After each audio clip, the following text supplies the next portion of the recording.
हिंगोली जिल्ह्यातील जवळपास 700 ते 800 वयोवृद्ध कलावंतांचे मागील 3 वर्षांपासून मानधन रखडले आहे। तसेच हिंगोली जिल्ह्यातील 2019 पासून राजर्षी शाहू महाराज कलावंत मानधन साहित्यातील योजना जवळपास 7 वर्षांपासून बंद पडली आहे। जिल्ह्यामध्ये अशासकीय समित्या न झाल्यामुळे वयोवृद्ध कलावंतांमध्ये अन्याय होत आहे। यासह इतर मागण्यांसाठी 10 ऑगस्ट रोजी बहुजन विकास सांस्कृतिक कला मंचच्या वतीने जिल्हाधिकारी राहुल गुप्ता यांची भेट घेऊन त्यांना विविध मागण्यांचे निवेदन देण्यात आले आहे। तसेच मानधन व इतर मागण्या 15 ऑगस्टच्या अगोदर सोडवाव्यात, अन्यथा पालकमंत्री व जिल्हा प्रशासनाला काळे झेंडे दाखवले जाणार असल्याचा इशाराही त्यांनी दिला आहे। महामानव डॉक्टर बाबासाहेब आंबेडकरांचा, छत्रपती शिवाजी महाराजांचा। जवळजवळ हे हिंगोली तालुक्यामध्ये किती जणाला पगार मिळते हे तर काही माहीत नाही, परंतु मी एवढं सांगतो की मी जवळजवळ 5 वर्षापासून याच्यात पडलेलो आहे, तरी पण आज 71 वर्ष वय झालंय। मला वाटतं पगार मिळावा किंवा पगार तर मिळत नाही आणि कुठं नोंद केली तीही समजा असंच झालंय। परंतु मी म्हणतो आज 71 वर्ष झालं, खरंच 5 वर्षापासून मी या पगारीच्या मागे लागलो, परंतु पगार काही मिळत नाही। परंतु अजून सुद्धा एक विनंती करतो, खरंच मी कलावंत आहे का? कलावंत किती पगार घेतात आणि किती कलावंत या तालुक्यामध्ये या जिल्ह्यामध्ये आहेत याची तरी चाचणी घ्या किंवा कुठं मेळावा घेऊन त्यामध्ये खरंच कलावंताला पगार मिळतो आणि खरं त्याच्या अंगी कला आहे का ही माझी विनंती आहे। आणि जर पगार जर मिळेल तर खूपच कलेक्टर साहेब यांना सर्व कलावंताच्या वतीने ह्या ठिकाणी रितसर निवेदन दिलेले आहे आणि ह्या ठिकाणी सांगण्याचा प्रयत्न म्हणजे 7 वर्षापासून या कलावंताचं नुकसान होत आहे आणि आम्हाला न्याय मिळावा या हेतूने हे सर्व कलावंत हिंगोली जिल्ह्यातील प्रत्येक तालुक्यातले कलावंत ह्या ठिकाणी उपस्थित आहेत। आणि दुसरी गोष्ट, कारण जी समिती, या निवड समितीवर आंबेडकरी कलावंत सगळ्यात जास्त हिंगोली जिल्ह्यामध्ये आंबेडकरी चळवळीचे कलावंत आहेत आणि त्या कलावंताला ह्या ठिकाणी एकही आमचा आंबेडकरी कलावंत या समितीमध्ये घेतलेला नाही आणि तेच दुःख आमच्या डोळ्यासमोर असून आम्ही आमचे कलावंत 7 वर्षापासून प्रतीक्षा करीत आहेत की आम्हाला न्याय मिळावा, आम्हाला आमचं मानधन मिळावं।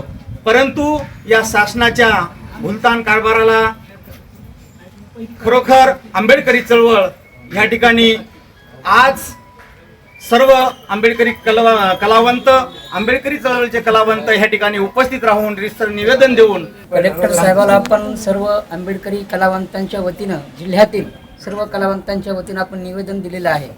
तर या निवेदनामध्ये आपण पाहत आहोत, आता सगळ्यांनी बाईट दिलेले आहेत, आपला मुद्दा या ठिकाणी मांडलेला आहे।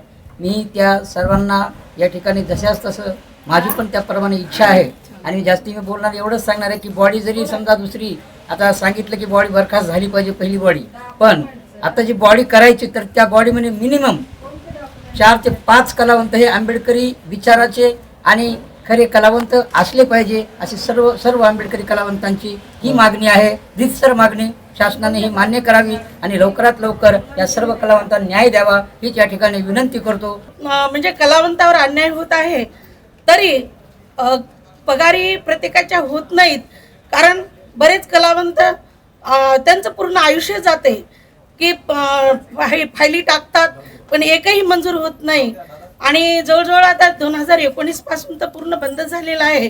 तरी या आम्ही जे आज निवेदन दिले या निवेदनाचा सरांनी विचार करावा आणि तात्काळ आमच्या मागणीला न्याय द्यावा। आणि जिल्ह्यातील सर्व नामवंत कलावंताच्या वतीने हिंगोली जिल्ह्यामध्ये जो कलावंतावर भयानक असा अन्याय झालेला आहे, दरवर्षी 100 याप्रमाणे 2019 पासून हिंगोली जिल्ह्यामध्ये अशासकीय समिती न नेमल्यामुळं दरवर्षी 100 प्रमाणे 700 ते 800 कलावंतावर या ठिकाणी हिंगोली जिल्ह्यातील प्रशासनानं या ठिकाणी अन्याय केलेला आहे आणि त्या अन्यायाच्या विरोधात आज संपूर्ण आंबेडकरी वारकरी सम्राटीतील कलावंत सर्व कलावंताच्या वतीने या ठिकाणी कलेक्टर साहेबांना या ठिकाणी निवेदन देण्यात आलेलं आहे की झालेली जी आता अशासकीय समिती आहे या समितीमध्ये एकही आंबेडकरी विचाराचा गायक या समितीमध्ये सदस्य म्हणून घेण्यात आलेला नाही। सर्व या ठिकाणी जातीवाद करण्यात आलेला आहे। हिंगोली जिल्हा हा कलावंताचं माहेरघर आहे, संपूर्ण आयुष्य त्यांनी कलेसाठी समर्पित केलेले असे कलावंत आहेत, परंतु या ठिकाणी कलावंताला अशासकीय समितीमध्ये कुणालाच घेण्यात आलेलं नाही. आमची दुसरी एक मागणी आहे, या ठिकाणी अशासकीय समिती जी स्थापन केलेली आहे ही स्थापन केलेली समिती तात्काळ बरखास्त करण्यात येईल. कारण की ही समिती संपूर्ण बरखास्त म्हणजे ही पूर्ण भ्रष्टाचारी समिती आहे, ही बरखास्त झाली पाहिजे. बरखास्त जर नाही केली तर आम्ही या ठिकाणी बहुजन विकास सांस्कृतिक कला मंच, People's Republican Party of India, बहुजन कला महासंघ, सर्व आंबेडकरी कलावंताच्या वतीने भव्य असं या ठिकाणी तीव्र स्वरूपात आम्ही या ठिकाणी आंदोलन करणार आहोत. शासनाने आमची या ठिकाणी लवकरात लवकर आमच्या मागण्या या ठिकाणी मान्य कराव्यात. 15 ऑगस्टला आम्ही या ठिकाणी निवेदन दिलेलं आहे. 15 ऑगस्टपर्यंत तुम्ही आमच्या मागण्याचा विचार जर नाही केला तर आम्ही कलेक्टर साहेब असो चाहे या ठिकाणचे मंत्री महोदय असो त्यांना काळ्या झेंडा दाखवून या ठिकाणी आम्ही जाहीर निषेध या ठिकाणी नमूद करणार आहोत. हिंगोली जिल्ह्यामध्ये आंबेडकर चळवळीतला एकाही कलावंताची सदस्य म्हणून निवड झालेली नाही. त्याकरिता आंबेडकर चळवळीतील सर्व कलावंतांची एक विनंती आहे की या समितीवर आंबेडकर चळवळीतले कमीत कमी 5 तरी सदस्य घेण्यात यावा अशी आम्ही विनंती केलेली आहे. जर आमच्या मागण्या मान्य नाही झाल्या तर 15 ऑगस्टला कलेक्टर ऑफिसवर येऊन पालकमंत्र्याला आम्ही काळे झेंडे दाखवून आम्ही त्यांचा निषेध देखील करणार आहोत. करता आमची तात्काळ नोंद घ्यावी. आम्ही आमच्या संस्थेचे सांस्कृतिक कला मंच महाराष्ट्र राज्य संस्थापक अध्यक्ष दत्ताजी शिंदे यांच्यामार्फत आम्ही झिरवाळ साहेबाचं पत्र आणून देखील आमचा विचार करण्यात आलेला नाही. त्याकरिता जाणून बुजून हे शासन प्रशासक आमच्यावर जाणून बुजून अन्याय करत आहे. हा अन्याय कुठंतरी थांबला पाहिजे याकरिता आम्ही कलेक्टर साहेबाला निवेदन दिलेलं आहे. जिल्हा अधिकारी कार्यालय हिंगोली या ठिकाणी हिंगोली जिल्ह्यातील तमाम सर्व लोक कलावंत, भीमशाहीर, कवी, गायक, गायिका आम्ही सर्वजण या ठिकाणी आज जिल्हाधिकारी साहेबांना निवेदन दिलेलं आहे. कारण जी पालकमंत्र्यानं जी समिती स्थापन केलेली आहे त्या समितीमध्ये या आंबेडकरी चळवळीचा एकही कलावंत नाही.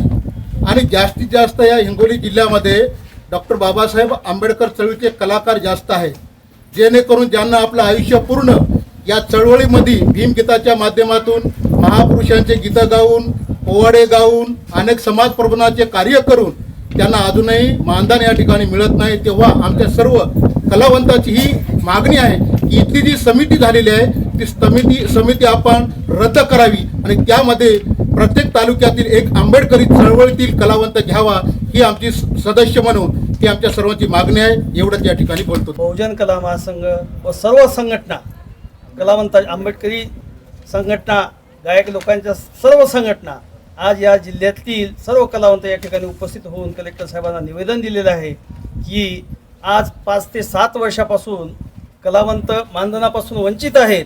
त्यांना ऑनलाईन करू फायली टाकू परेशान आहेत. तरी या 15 ऑगस्टपर्यंत पालकमंत्री व कलेक्टर साहेबांनी या 15 ऑगस्टपर्यंत आम्हाला योग्य तो न्याय द्यावा आणि कमीत दरवर्षाला 100 कलावंतांना मंजुरी दिल्या जाते. परंतु 7 वर्ष झाले आमच्या फायली विलंबित पडलेल्या आहेत. तरी 7 वर्षाचे 700 कलावंताचे मानधन मंजूर करण्यात यावे ही आमची सर्व कलावंताची शासनाला प्रमुख मागणी आहे. कलेक्टर साहेबांना